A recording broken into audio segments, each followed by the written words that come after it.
Hi, in this video I'm going to show you how to synchronize the remote control. This is the Siemens one with your extractor fan, the cooker hood. Okay, so make sure this procedure works with these kind of remote control. And this is the extractor fan, right? To start with, if we see, make sure when you press any button, the blue light should come on. If it doesn't, it means you need to replace the battery.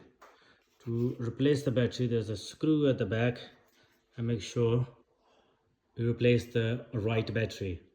That's the 23A. This is the battery for these remotes. Okay, that is the cooker hood. Okay, so what I'm doing, press the button, light is on, but the cooker is not working.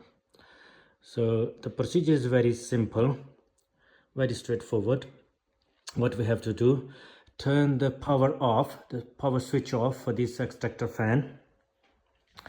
Right, our one is here, cooker hood, turn it off. And the procedure is very simple. What we have to do is press and hold this plus button.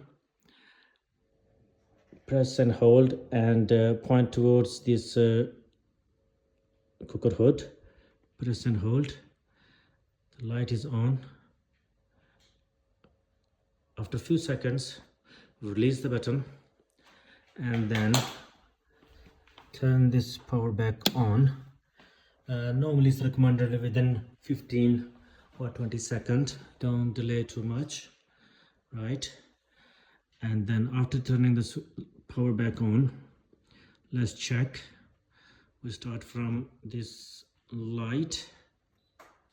Yes, it's working. Okay, let's check this fan also working. That's all synchronized, programmed with this cooker hood. Turn it off, light is off, it's all good to go. If you think that this video is helpful, give a thumb up and have a good day. Thanks for watching. Bye.